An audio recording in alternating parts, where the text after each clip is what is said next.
2016 supreme കോടതി മഹാരാഷ്ട്ര സർക്കാരിനോട് ചോദിച്ചു, നിങ്ങൾക്കെന്താ ഒരു റാന്തൽ മാംസം ഈർന്നെടുക്കണമെന്നുണ്ടോ? എന്താണ് ഇങ്ങനെ ചോദിക്കാൻ കോടതിയെ പ്രേരിപ്പിച്ചത്? 14 മാസമായി ജാമ്യം നിഷേധിക്കപ്പെട്ട് ജയിലിൽ കഴിഞ്ഞിരുന്ന ഡൽഹി സർവകലാശാല പ്രൊഫസർ GN സായിബാബയുടെ ജാമ്യാപേക്ഷയെ സർക്കാർ എതിർത്തപ്പോഴാണ് ഈ ചോദ്യമുയർന്നത്. ദേശവിരുദ്ധ പ്രവർത്തനത്തിൽ ഏർപ്പെടുന്നതിൽ നിന്നും തടയുക എന്ന കാരണം കാണിച്ചാണ് മെയ് 2014 പ്രൊഫസർ സായിബാബ അറസ്റ്റു ചെയ്യപ്പെട്ടത്. 90% ശാരീരിക വ്യതിയാനങ്ങളുള്ള അദ്ദേഹത്തെ സുപ്രീം കോടതി ജാമ്യം ലഭിക്കുന്നതുവരെ ഏകാന്ത തടവിലിട്ടാണ് പീഡിപ്പിച്ചത്. 1 വർഷം തികയുന്നതിന് മുൻപ് മഹാരാഷ്ട്ര ജില്ലാ കോടതി പ്രൊഫസർ സായിബാബയും മറ്റ് 5 പേരെയും നിയമവിരുദ്ധ പ്രവർത്തനം തടയൽ നിയമം അഥവാ UAPA പ്രകാരം ജീവപര്യന്തത്തിന് വിധിച്ചു. കാരണം രാഷ്ട്രീയ വിശ്വാസങ്ങളും മാവോയിസ്റ്റ് സഹാനുഭൂതിയും. UAPA നിയമത്തിന്റെ മർമ്മത്തിലേക്ക് ഈ കേസ് നമ്മെ എത്തിക്കുന്നു. എന്താണ് കുറ്റകരമാവുന്നത്? ആരാണ് കുറ്റവാളി? മാധ്യമപ്രവർത്തക KK ഷാഹിനയ്ക്കുമേൽ UAPA ചുമത്തിയത് 2010-ലാണ്. തെഹൽക്ക മാഗസീനു വേണ്ടി ബംഗളൂരു സ്ഫോടനക്കേസ് റിപ്പോർട്ട് ചെയ്യാൻ കൂർഗിൽ പോയതായിരുന്നു ഷാഹിന. പ്രോസിക്യൂഷൻ സാക്ഷികളിൽ ചിലരുമായി അഭിമുഖം നടത്തുന്നതിനിടെ പോലീസ് എത്തി അവരോട് സ്ഥലം വിടാൻ ആവശ്യപ്പെടുകയായിരുന്നു. വൈകിട്ട് അവിടുത്തെ പോലീസ് സ്റ്റേഷനിൽ നിന്ന് വിളി വന്നു. നിങ്ങൾ ഒരു ഭീകരവാദിയല്ലേ എന്നായിരുന്നു ചോദ്യം. ഒരാഴ്ചയ്ക്ക് ശേഷം സാക്ഷികളെ ഭീഷണിപ്പെടുത്തി എന്ന കുറ്റം ചാർത്തി കേസെടുത്തു. മുൻകൂർ ജാമ്യാപേക്ഷ നൽകാൻ ശ്രമിക്കുന്നതിനിടെ ഷാഹിനയ്ക്കെതിരെ UAPA വകുപ്പ് കൂടി ചുമത്തി. അതോടെ ജാമ്യം ലഭിക്കൽ ഏറെ പ്രയാസകരവുമായി. ഷാഹിനയ്ക്ക് ഇത് വേദനയേറിയ ഒരു നീണ്ട പോരാട്ടത്തിന്റെ തുടക്കമായിരുന്നു. ഇന്ത്യയിൽ പരക്കെ ഉപയോഗിച്ചു പോരുന്ന കുപ്രസിദ്ധമായ ദേശസുരക്ഷാ നിയമങ്ങളിൽ ഒന്നാണ് UAPA. പോട്ടയും മറ്റു സുരക്ഷാ നിയമങ്ങളും പോലെ അപകടകരമാം വിധം അവ്യക്തമാണ് UAPAയും. ഈ നിയമപ്രകാരം കുറ്റക്കാരനാക്കാൻ ഒരാൾ കുറ്റം ചെയ്യണമെന്നില്ല. രാജ്യത്തിന് നീരസം വരുത്തുന്നു എന്ന് തോന്നിക്കുന്ന ഒരു പ്രവൃത്തിയിൽ ഏർപ്പെട്ടാൽ മതി. ഒരു പ്രതിഷേധയോഗത്തിന് പോവുകയോ മുറിയിലിരുന്ന് ചൈനീസ് വിപ്ലവത്തെക്കുറിച്ച് വായിക്കുകയോ അതുമല്ലെങ്കിൽ ദേശീയഗാനം പാടുമ്പോൾ എണീറ്റു നിൽക്കാതിരിക്കുകയോ അങ്ങനെ എന്ത് ചെയ്താലും ഒരാൾ അറസ്റ്റ് ചെയ്യപ്പെട്ടേക്കാം. സവിശേഷ അധികാരങ്ങളുള്ള ഒരു പ്രത്യേക നിയമമായാണ് UAPA കണക്കാക്കപ്പെടുന്നത്. ഇതിലെ പല വ്യവസ്ഥകളും ഭരണഘടന വാഗ്ദാനം ചെയ്യുന്ന നടപടിക്രമങ്ങളെയും അവകാശങ്ങളെയും ലംഘിക്കുന്നതുമാണ്.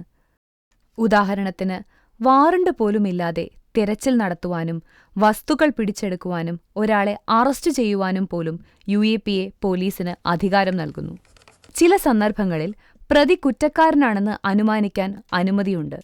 വ്യക്തതയില്ലാത്ത തെളിവുകളും സ്വീകരിക്കപ്പെടും. കൂടാതെ പ്രതിക്ക് ജാമ്യം ലഭിക്കുക പ്രയാസവുമാവും. ഈ നിയമമനുസരിച്ച് കുറ്റം ചാർത്തപ്പെട്ടാൽ നീതിവ്യവസ്ഥയുടെ ദുർഘടപാതയിലൂടെയുള്ള പ്രയാണമാണ് പിന്നീട്. കുറ്റവിമുക്തരാക്കപ്പെട്ടാൽ പോലും നിരർത്ഥകമാണ്. എന്തെന്നാൽ അവിടം വരെ എത്തിപ്പെടുക എന്നത് തന്നെ ശിക്ഷയ്ക്ക് തുല്യമാണ്. ജ്യോതിബാബ സാഹേബ് ചോർഗയുടെ കേസിൽ സംഭവിച്ചത് തന്നെ നോക്കുക. 2011 19 വയസ്സ് മാത്രം പ്രായമുള്ളപ്പോഴാണ് പൂനെയിലെ ഒരു ബസ് സ്റ്റോപ്പിൽ നിന്ന് ജ്യോതി എന്ന വിദ്യാർത്ഥിയെ UAPA ചുമത്തി അറസ്റ്റ് ചെയ്തത്. അക്കാലത്ത് അറസ്റ്റ് ചെയ്യപ്പെട്ട നിരവധി പേരിൽ ചിലരുമായി സൗഹൃദമുണ്ടായിരുന്നു എന്ന കാരണം മതിയായിരുന്നു പോലീസിന് അവരുടെ മേലിൽ ഈ ഭീകര നിയമം പ്രയോഗിക്കാൻ.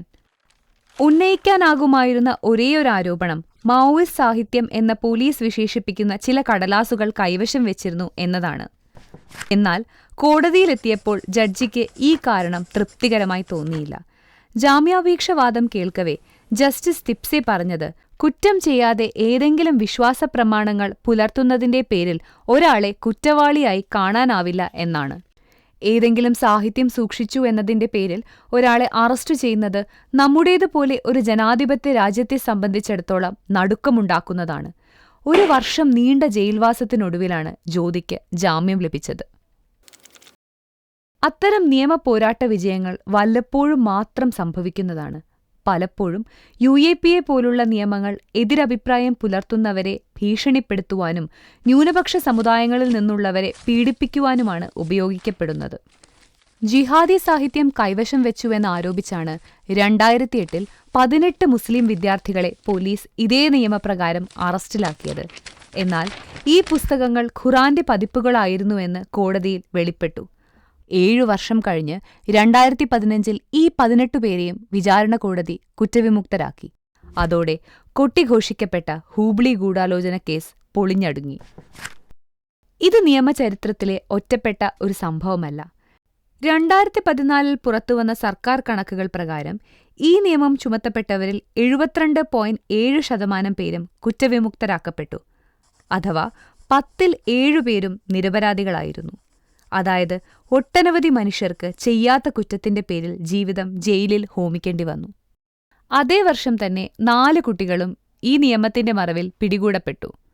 അതിൽ 2 പേർ ഛത്തീസ്ഗറിൽ നിന്നും മറ്റു 2 പേർ മണിപ്പൂരിൽ നിന്നുമുള്ളവരായിരുന്നു. അതിലൊരാൾക്ക് വെറും 12 വയസ്സിൽ താഴെയായിരുന്നു പ്രായം. വ്യവസ്ഥകൾ അവ്യക്തവും വിട്ടയക്കൽ നിരക്ക് ഇത്രയും കൂടുതലുമായ ഒരു നിയമം നിലനിൽക്കേണ്ടതുണ്ടോ? അംഗബലം കുറവും ജോലിഭാരം കൂടുതലുമായ പോലീസ് സേന സംശയം തോന്നുന്നവരെയെല്ലാം പിടികൂടാനും അന്വേഷണത്തിന്റെ കാലയളവ് കൂട്ടാനും ഈ നിയമം ദുരുപയോഗം ചെയ്യുന്നു എന്നാണ് വിലയിരുത്തപ്പെടുന്നത്. കുറ്റപത്രം സമർപ്പിക്കാതെ കുറ്റാരോപിതരെ 6 മാസം തടവിലിടാൻ UAPA പോലീസിന് അധികാരം നൽകുന്നു.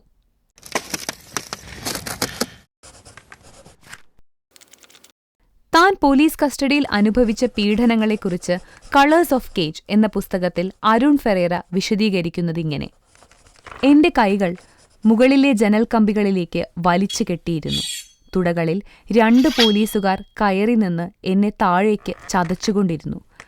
ഈ മുൻകരുതലുകൾ എടുത്തിട്ടും എന്റെ ചെവിയിലൂടെ ചോര കിനിയുവാനും താടിയെല്ല് നീര് വയ്ക്കുവാനും തുടങ്ങി.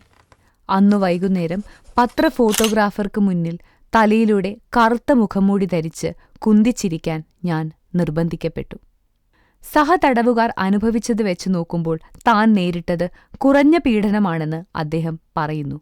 പലരുടെയും മലദ്വാരത്തിലൂടെ പെട്രോൾ കടത്തിവിട്ട സംഭവം പോലും ഉണ്ടായിരുന്നു.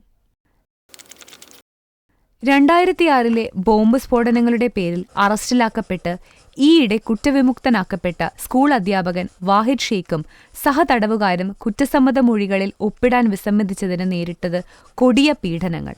മുഖത്ത് വെള്ളമൊഴിച്ച് ശ്വാസം മുട്ടിക്കൽ, ഷോക്കടിപ്പിക്കൽ, മലദ്വാരത്തിലൂടെ ഗ്യാസ് കടത്തിവിടൽ തുടങ്ങിയവ ഇവയിൽ ചിലതുമാത്രം. കുറ്റവിമുക്തനാക്കപ്പെട്ടപ്പോൾ അദ്ദേഹം മാധ്യമങ്ങളോട് പറഞ്ഞു, 9 വർഷങ്ങളിൽ ഈ വ്യവസ്ഥയിലുള്ള എന്റെ വിശ്വാസം പൂർണ്ണമായി നഷ്ടപ്പെട്ടു. UAPAയ്ക്കും സമാനമായ നിയമങ്ങൾക്കും കീഴിൽ തടവിലാക്കപ്പെട്ട എണ്ണമറ്റ മനുഷ്യരും ഇതേപോലെ ആശ കൈവെടിഞ്ഞിരിക്കുകയാണ്. ഇത്തരം നിയമങ്ങളുടെ ഭാരം ഏറെയും പേറേണ്ടി വരുന്നത് ന്യൂനപക്ഷ സമുദായങ്ങളാണ്. 2013 ഇന്ത്യൻ ജയിൽ കണക്കുപ്രകാരം രാജ്യത്തിന്റെ മൊത്തം ജനസംഖ്യയുടെ 39% മാത്രമുള്ള മുസ്ലിങ്ങളും ദളിതരും ആദിവാസികളുമാണ് തടവിൽ കഴിയുന്നവരിൽ 53% പേരും. ഇതിൽ നിന്ന് വ്യക്തമാണ് എല്ലാവരും നിയമത്തിന് മുന്നിൽ തുല്യരല്ല എന്ന്. പോട്ട, ടാഡ മുതലായ സുരക്ഷാ നിയമങ്ങളുടെ കാതലും ഇതുതന്നെയാണ്.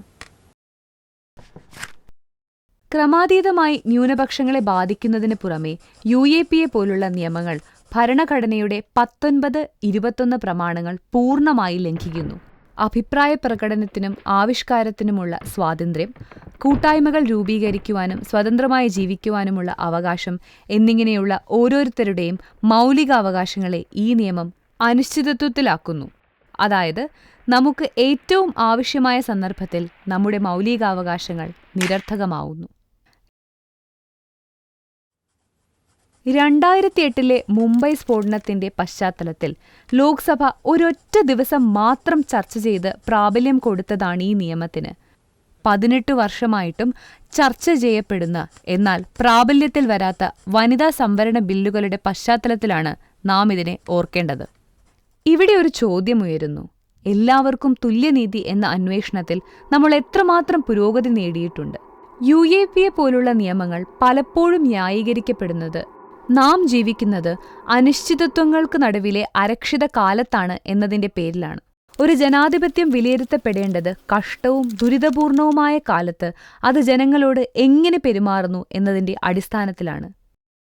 2017 UAPA എന്ന നിയമം നിലവിൽ വന്നിട്ട് 50 വർഷമാകുന്നു.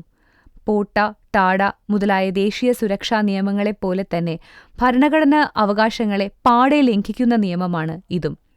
2004 പോട്ട റദ്ദാക്കിയ ശേഷം ആ നിയമത്തിലെ ദുർവ്യവസ്ഥകൾ UAPAയിൽ ഉൾപ്പെടുത്തപ്പെട്ടു. 2008 2012 ഭേദഗതികളോടെ ഈ നിയമം ഉറപ്പിക്കപ്പെട്ടു. മറ്റു ദേശീയ സുരക്ഷാ നിയമങ്ങളിൽ നിന്നും UAPA വ്യത്യസ്തമാക്കുന്നത് അതിന് സൺസെറ്റ് ക്ലോസ് അഥവാ നിശ്ചിത കാലത്തിനു ശേഷം സ്വയം റദ്ദാവുന്ന വ്യവസ്ഥ ഇല്ല എന്നതാണ്. അതായത് പാർലമെന്റ് പിൻവലിക്കാത്തിടത്തോളം ഈ നിയമം സജീവമായി പ്രവർത്തിക്കുക തന്നെ ചെയ്യും. ഇന്ത്യ പോലെ ഒരു ജനാധിപത്യ രാജ്യത്ത് ഇത്തരത്തിലുള്ള ഒരു നിയമം നിലനിൽക്കുന്നു എന്നത് തന്നെ ഒരു വലിയ ചോദ്യചിഹ്നമാണ്.